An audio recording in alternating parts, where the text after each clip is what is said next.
오늘 우리에게 주신 하나님 말씀은 시편 구약 성경 시편 51편 16절에서 19절 말씀이 되겠습니다. 구약 성경 제가 가진 책으로 840페이지에 있습니다.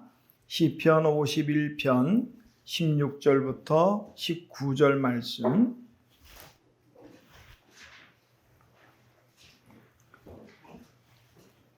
오늘 우리에게 주신 하나님의 기록된 계시의 말씀을 제가 봉독합니다. 하나님의 말씀을 경청하시기 바랍니다. 주께서는 제사를 기뻐하지 아니하시나니 그렇지 아니하면 내가 드렸을 것이라. 주는 번제를 기뻐하지 아니하시나이다. 하나님께서 구하시는 제사는 상한 심령이라. 하나님이여 상하고 통회하는 마음을 주께서 멸시하지 아니하시리이다. 주의 은택으로 시온의 선을 행하시고 예루살렘 성을 쌓으소서. 그때에 주께서 의로운 제사와 번제와 온전한 번제를 기뻐하시리니 그때에 그들이 수소를 주의 제단에 드리리이다. 아멘. 자리에 앉으시기 바랍니다. 기도하겠습니다. 하나님 아버지 은혜를 감사합니다. 오늘 거룩한 주일 하나님 앞에 나와 예배하면서 이제 다시 하나님의 말씀 앞에 엎드렸습니다. 하나님이여 오늘도 말씀하시는 하나님의 그 말씀 듣고 그 말씀이 우리에게 주시는 대로 또 교훈받고 깨닫는 대로 말씀대로 살아갈 수 있도록 은혜를 베풀어 주옵소서. 오늘 말씀의 제목처럼 이런 예배자가 되게 하옵소서. 하나님 우리가 예배자입니다. 예배자의 진정한 자세를 다시 한번 깊이 묵상하는 복된 시간이 되게 하옵소서. 예수님의 이름으로 기도하옵나이다. 아멘. 자, 우리 앞에 계신 분 인사할까요? 사랑합니다. 축복합니다. 자, 5월도 행복한 한 달 되시기를 바랍니다. 요즘 새벽으로 민수기, 우리 맥체인 통독 읽는 그 순서를 따라서 민수기를 보고 있어요. 민수기 1장에는 전체 이스라엘 백성들의 숫자를 다 파악합니다. 20세 이상으로 싸움에 나갈 만한 사람들. 그리고 이제 2장에 들어서면은 하나님의 임재를 상징하는 회막, 또 여러 가지 이름이 있죠. 성막, 뭐 이렇게 말씀하기도 하죠. 이 회막을 중심으로 진을 치는 장면 2장에 기록하고 있어요. 회막의 동쪽에서는 어느 지파가 진을 치고 또 남쪽, 서쪽, 북쪽 하며 진을 칠 때 회막을 향하여 치라고 그랬어요. 회막을, 그러니까 모든 지파들의 그 집들이 천막을, 그러니까 천막이죠. 천막을 치고 나오면 성막의 방향을 보일 수 있도록 그 보면 무슬림들이 보면은 그 메카를 향해서 이렇게 시간마다 기도하는 것처럼 성막이 중심으로 이렇게 치게 되어 있고요. 행진할 때도 어떻게 하느냐? 행진할 때는 제1대로 유다 지파의 유다 진영에 속한 세 개 지파가 1대로 출발하고 2대는 남쪽 루벤 진영에 속한 지파들이 출발하고 그 다음에 중앙에 레위 지파에 의한 하나님의 회막이 출발하고 그 다음에 3대, 4대 이렇게 출발하도록 그렇게 되어 있어요. 회막은 하나님의 임재를 상징합니다.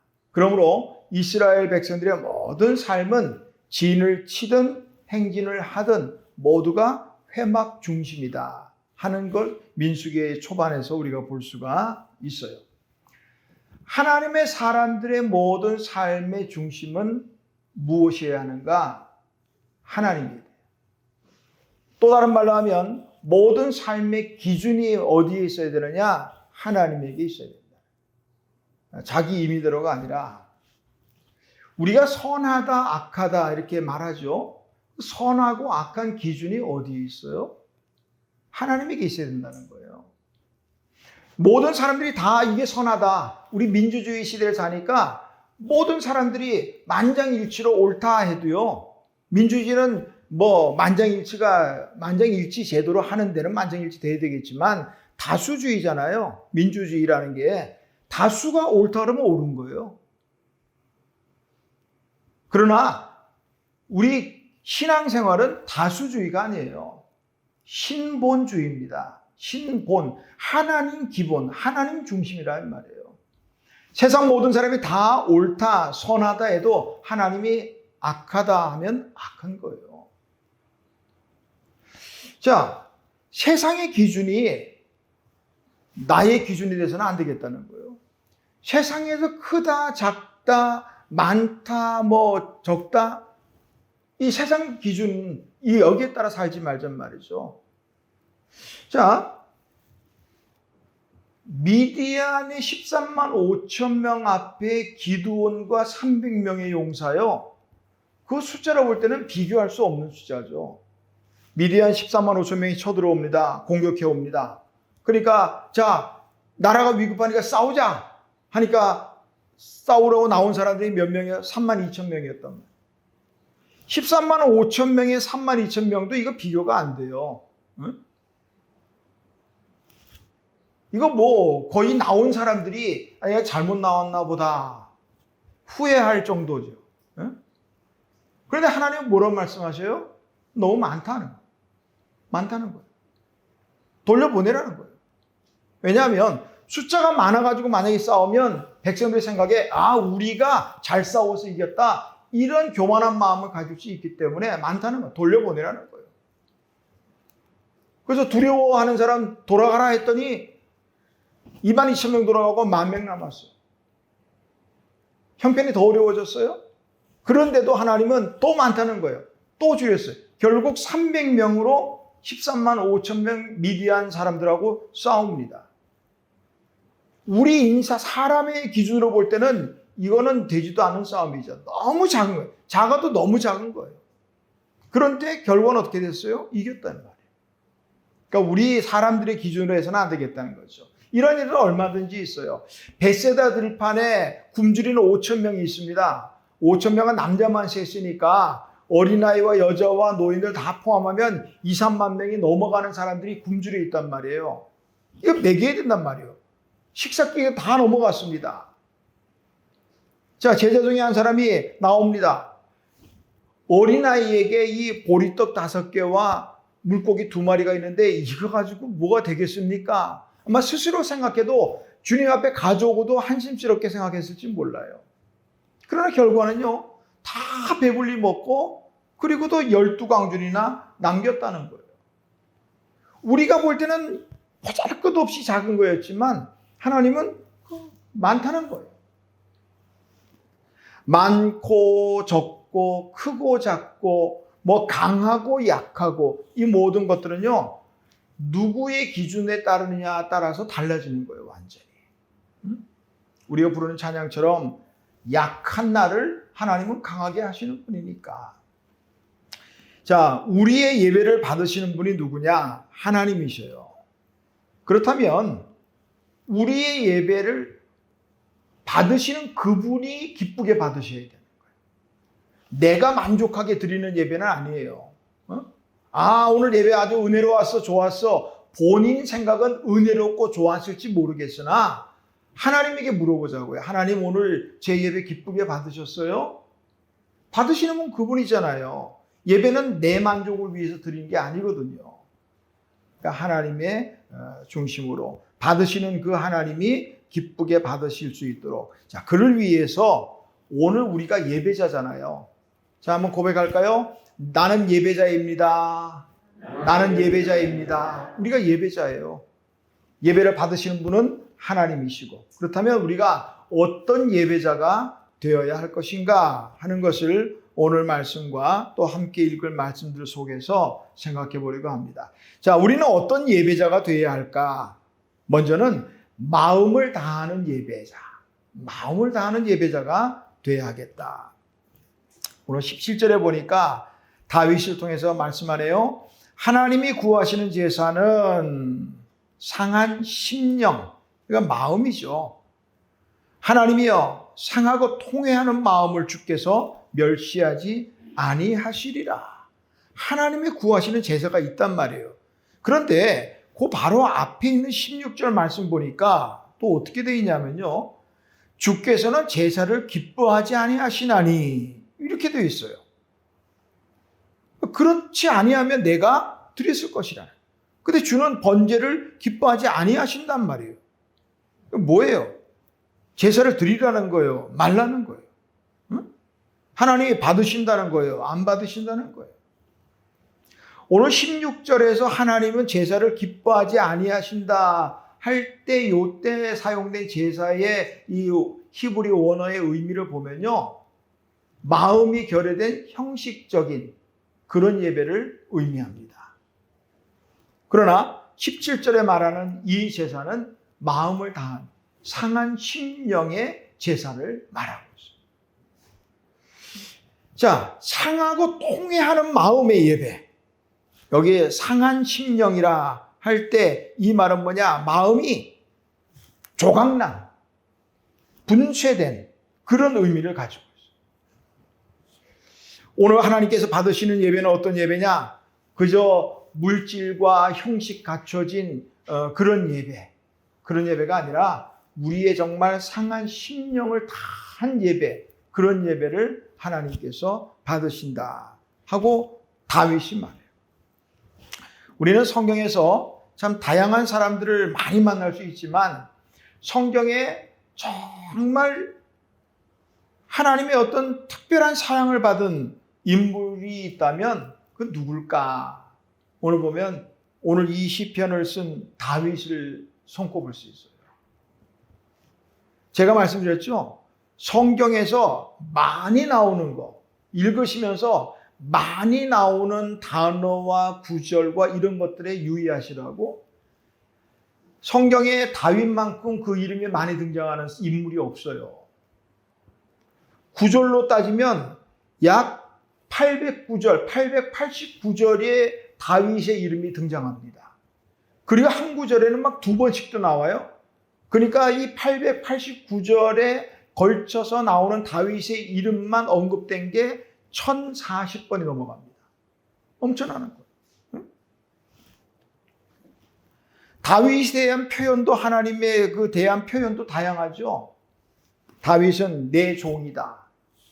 에스겔 전하 성경 보면은 다윗은 내 종이라 이런 말씀도 하고, 나중에는 내 마음에 맞는 사람이라. 옛날 개역 성경은 합한 사람이라고 그러죠.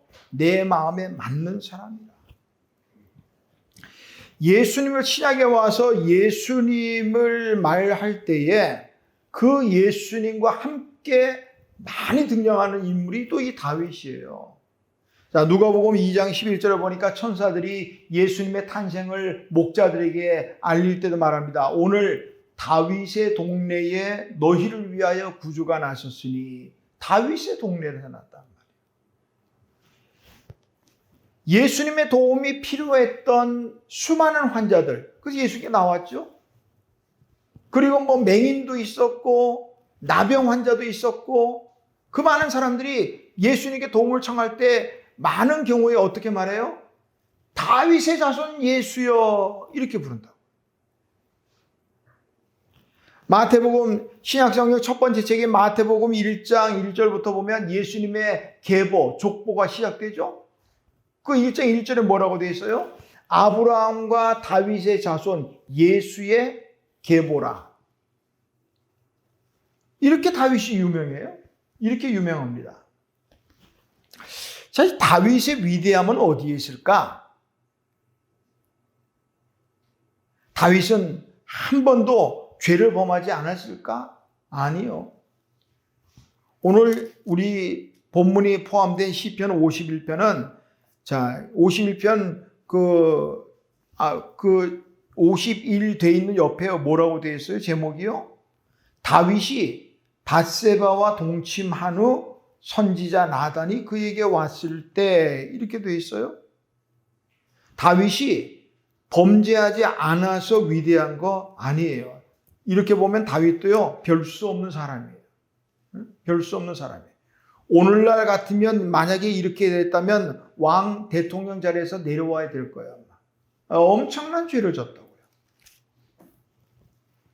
다윗이 위대함은 그가 완벽해서가 아니고, 그도 우리와 마찬가지로 연약하고 범죄할 수밖에 없는 사람이지만, 중요한 것은 그 범죄 이후에요.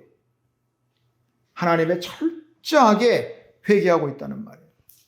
오늘 51편 한번 보세요. 1절에 보니까 주의 많은 긍휼을 따라 내 죄악을 지워주소서. 자기 죄악이 그렇게 많단 말이에요. 2절 나의 죄악을 말갛게 씻으시며 나의 죄를 깨끗이 제하소서. 3절 나는 내 죄가를 아오니 내 죄가 항상 내 앞에 있습니다. 절절히 그냥 자신의 죄악됨을 하나님 앞에 고백하고 있습니다. 다윗의 회개는 참 진실한 거예요.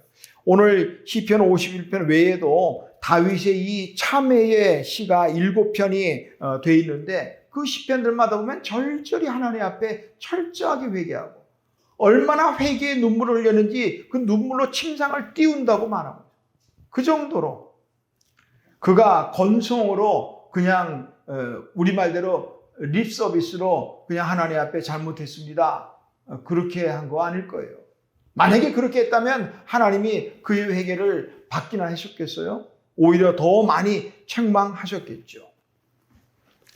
오늘 우리가 하나님 앞에 정말 진정으로 드리는 예배자가 되기를 원한다면 이런 상한 심령의 어떤 제사가 돼야 하겠다 이 말이죠. 나의 죄인됨을 철저하게 깨닫고 이 죄로 인해서 상한 심령 하나님 앞에 그러므로 겸손하게 엎드릴 수밖에 없는 그런 마음이 우리에게 있어요. 심리학자 가운데 나라모라는 분이요. 인간 그 모든 문제 99%는 죄의 문제다. 그렇게 말을 했어요. 모든 문제는 죄의 문제. 이 죄의 문제 앞에서는 누구도 자유로울 수 없어요. 파스칼은 그렇게 말해요. 세상에는 두 종류의 죄인이 있다. 하나는 자신을 죄인이라고 고백하는 의인이 있고 또 하나는 자신이 의롭다고 생각하는 죄인이 있다는 거예요. 그러니까 모두가 다 죄인이에요.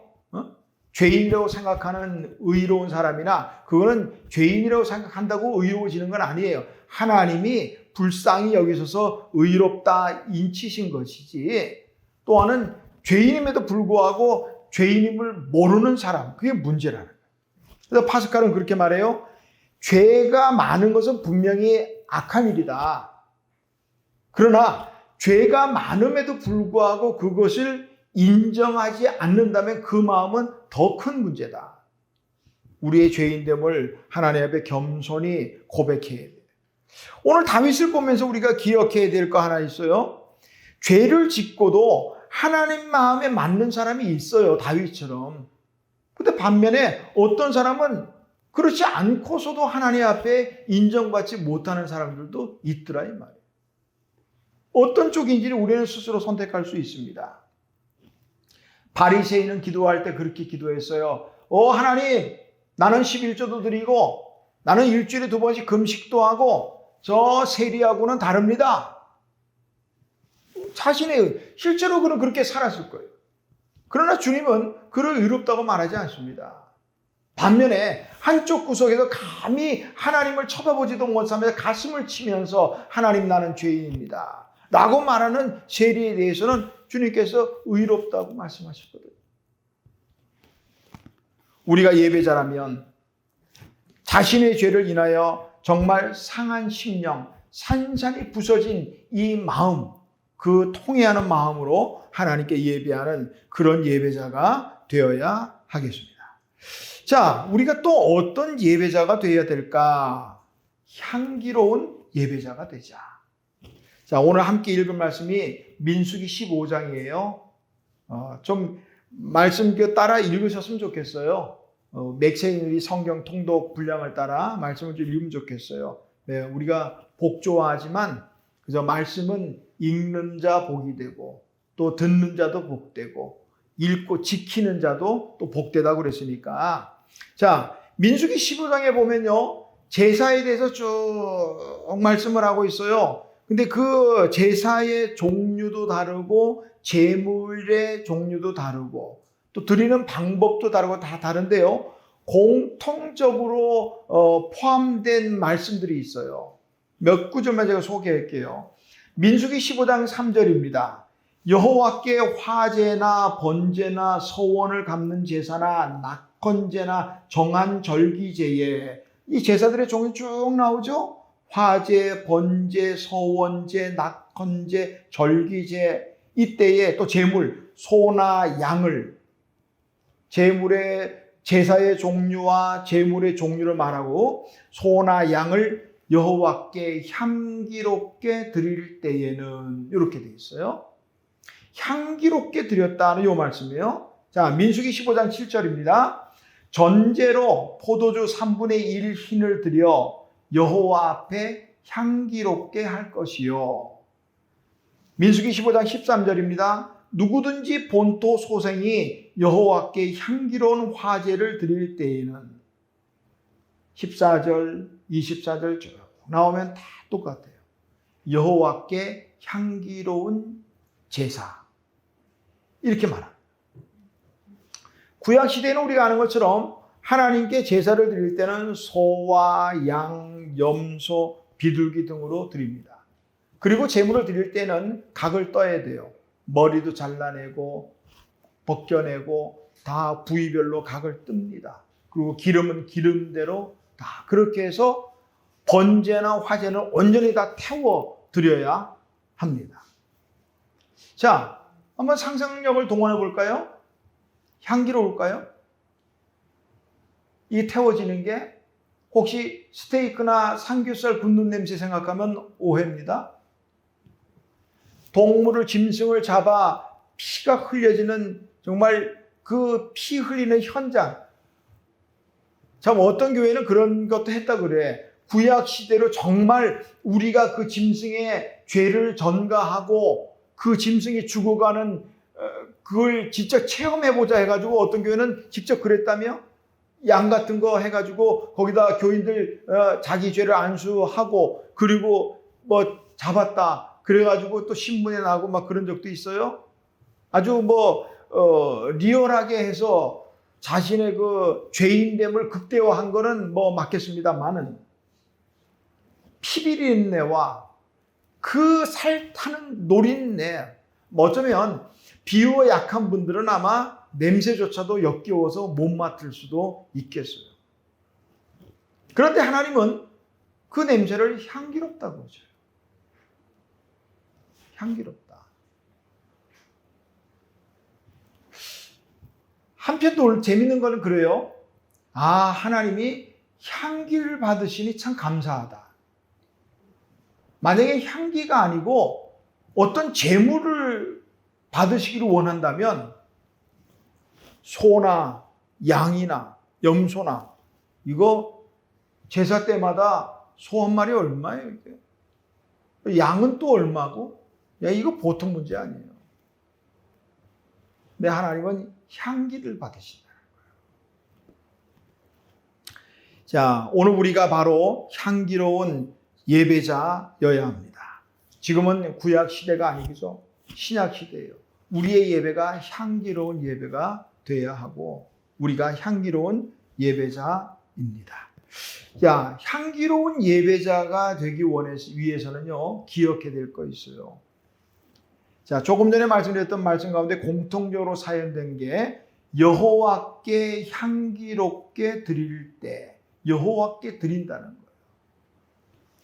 창세기 12장 7절에 보니까 하나님께서 아브라함에게 나타나셔서 말씀합니다.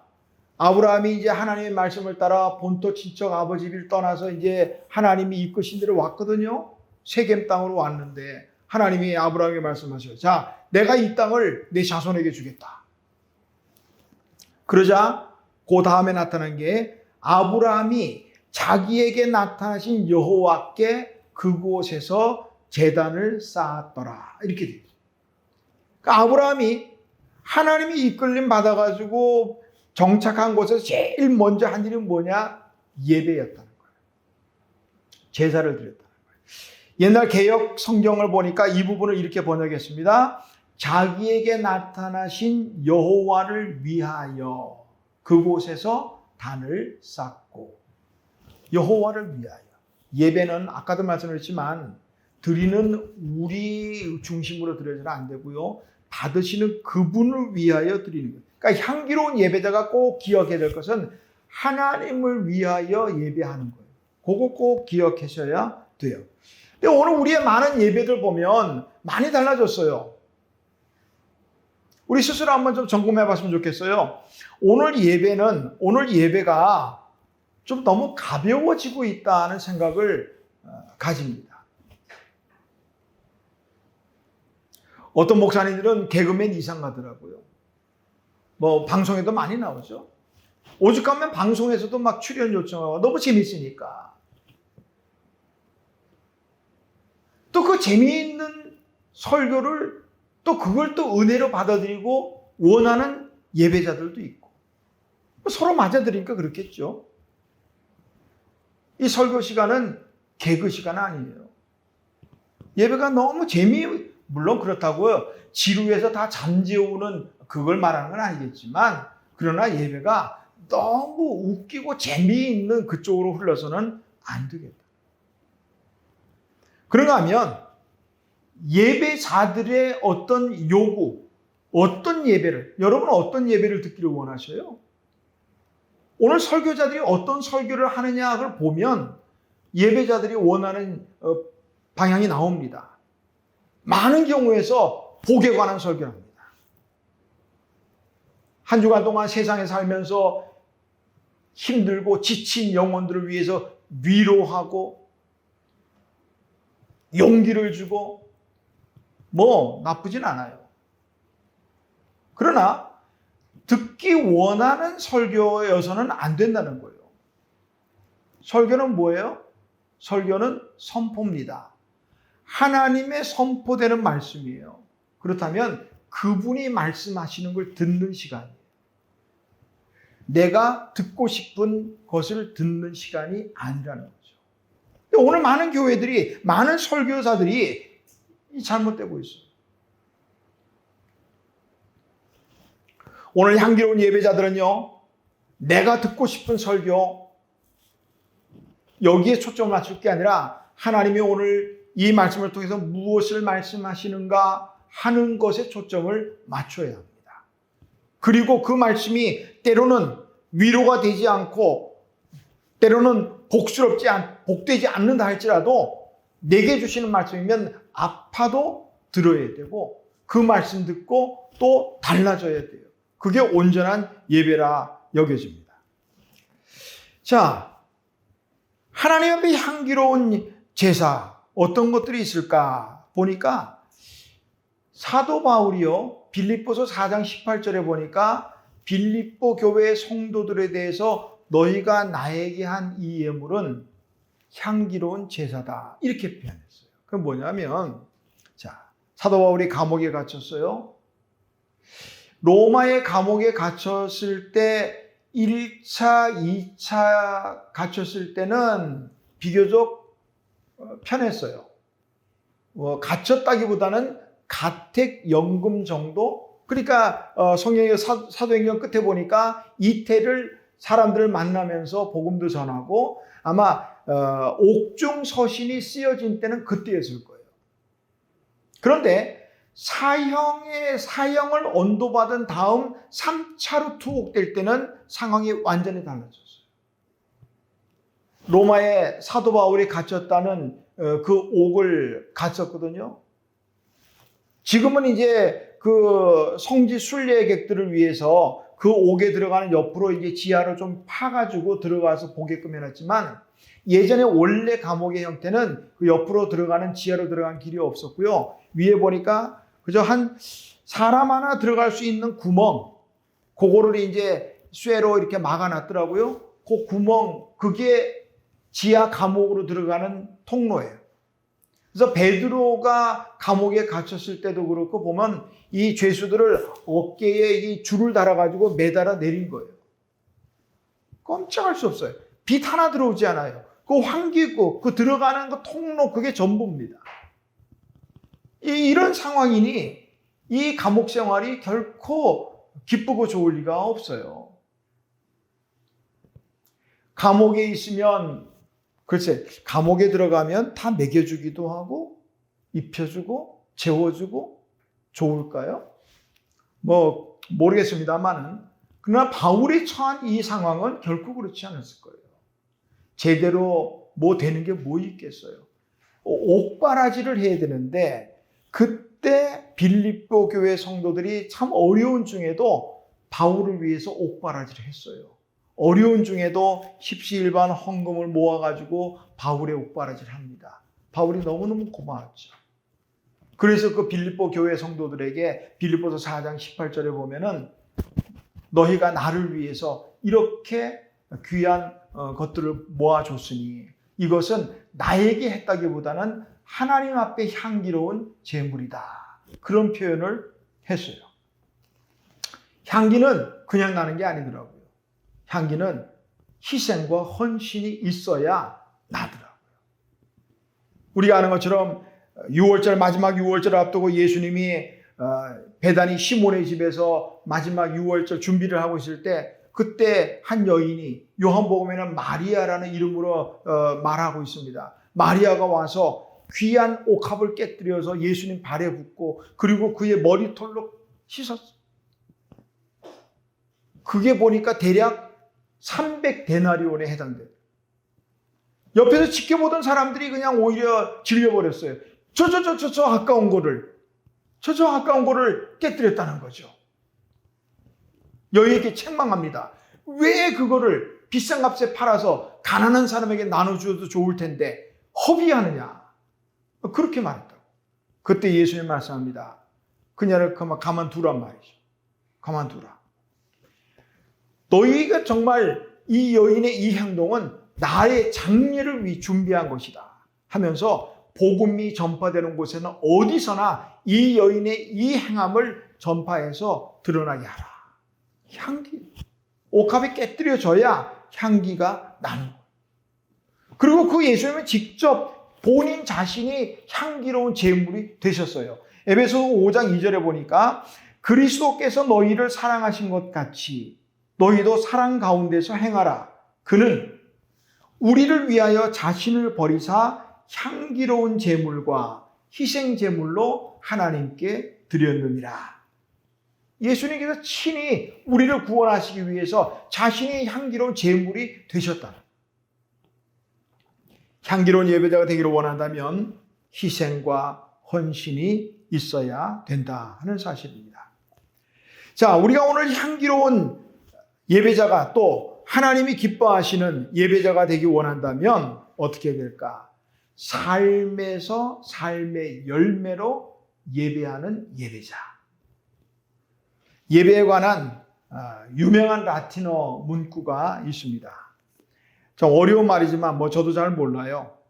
라보라레 에스트 오라레. 일하는 것이 곧 예배하는 것이다. 오라레 에스트 라보라레. 예배하는 것이 곧 일하는 것이다. 우리 삶의 현장이 얼마나 중요한가 하는 것을 말하는 거예요. 그러니까 우리 말에도 그런 말이 있잖아요. 진정한 예배는 예배당 문을 나서는 때부터 시작된다. 주일에 교회 안에서 1시간 드려지는 우리의 예배로 예배가 끝난 것이 아니고 이 문을 나서서 나머지 이제 6일 동안의 삶 속에서 삶의 예배가 중요하다. 이런 말씀입니다. 오늘 또 함께 읽을 말씀이 이사야 5장인데요. 5장 2절에 보니까 1절과 2절에 보니까 이렇게 기록하고 있습니다. 내가 사랑하는 자에게 포도원이 있으며 힘이 기름진 사내로다. 땅을 파서 돌을 제하고 극상품 포도나무를 심었도다. 그 중에 망대를 세웠고 또 그 안에 술틀을 팠도다. 좋은 포도 맺기를 바랐더니 들포도를 맺었도다. 포도원 주인 되시는 하나님께서 땅을 파고 돌을 골라내고 그리고 극상품의 포도나무를 심었다는 거예요. 무엇을 기대했을까요? 좋은 열매를 기도했겠죠. 그런데 이스라엘 백성들이 맺은 열매는 들포도였다는 거예요. 오늘 우리가 삶 속에서 하나님께서 우리에게 기대하시는 것이 있어요. 사람에게는 보니까 그런 결과를 볼 때 있더라고요. 어떤 사람은 기대 이상으로 잘하는 분이 있고 어떤 분은 기대한 정도만큼, 어떤 분은 기대 이하, 이런 분들이 있어요. 하나님은 기대하셨어요. 극상품의 열매를. 그런데 이스라엘 백성들은 그렇지 못했다. 성경의 인물도 보면 그래요. 정말 하나님께서 말하는 기대 이상의 삶을 산 사람이 있는가 하면 그렇지 못한 사람이 있더라고요. 생각에 따라 틀리겠지만, 삼손은 대단히 하나님이 기대한 사람이었죠. 어릴 때부터 나실인으로 컸단 말이에요. 그리고 그를 정말 블레셋 사람들의 손에서 하나님께서 구할 사람으로 기대하셨단 말이에요. 근데 우리 아는 삼손이 어떻게 됐어요? 이 여자 저 여자한테 빠져가지고 결국 두 눈 뽑히고 갇히고 맷돌이나 돌리다가, 물론 마지막 하나님이 긍휼을 베풀어 주셔서 크게 힘을 발휘했지만 기대이야. 오늘 하나님께서 예배자인 우리에게 어떤 기대를 하실까? 이 시간에 온전히 예배하는 건 당연한 거 아니에요? 그러나 중요한 것은 이 시간의 현장에 우리의 예배도 중요하지만 그에 못지않게 이 시간 이후로 한 주간의 우리의 삶의 예배가 중요하다는 사실이에요.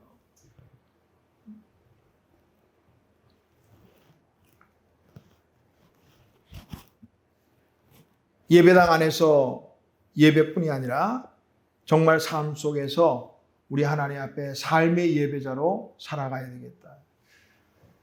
우리나라의 전통적으로 드리는 제사를 한번 생각해 보세요. 우리나라의 전통적인 제사는 형식이 참 중요해요.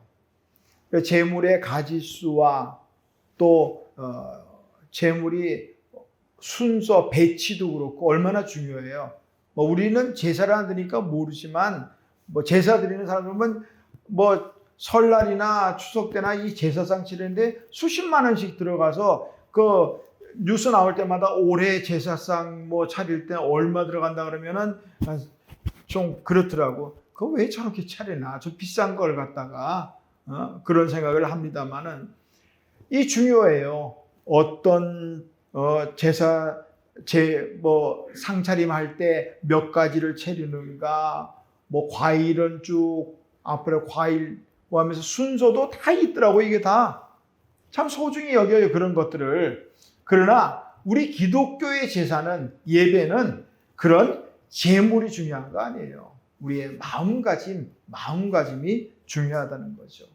오늘 말씀드린 것처럼 마음을 다하여 드리는 예배, 또 향기로운 예배, 나아가서 이 현장에서보다도 한 주간의 어떤 삶 속에서의 예배, 이런 예배를 하나님께서는 기뻐하신다 하는 사실입니다. 오늘 이 시간, 우리 이 한 시간의 예배를 하나님께서 기쁘게 받으신 줄로 믿습니다. 이제부터 나가서 우리의 한 주간의 삶을 또 하나님께서 또 기대하시고 기뻐하실 줄로 믿습니다. 한 주간 동안 우리 하나님 앞에 기뻐하시는 삶의 예배의 승리자가 되시기를 주님의 이름으로 축원합니다. 하나님 아버지, 은혜를 감사합니다. 우리 무수히 많은 하나님 앞에 예배를 드리면서 우리의 예배는 과연 하나님께서 기쁘게 받으시는 향기로운 예배가 되었는가? 이 시간 또 돌아봅니다.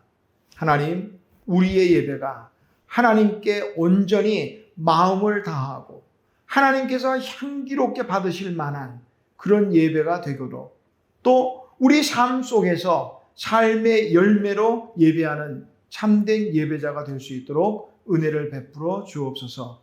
오늘도 우리 예배를 기쁘게 받으신 하나님, 이제부터 한 주간 동안 우리 삶 속에서 삶의 예배로 하나님께 예배합니다. 하나님이여 기쁘게 받아 주시옵소서. 예수님의 이름으로 기도하옵나이다. 아멘.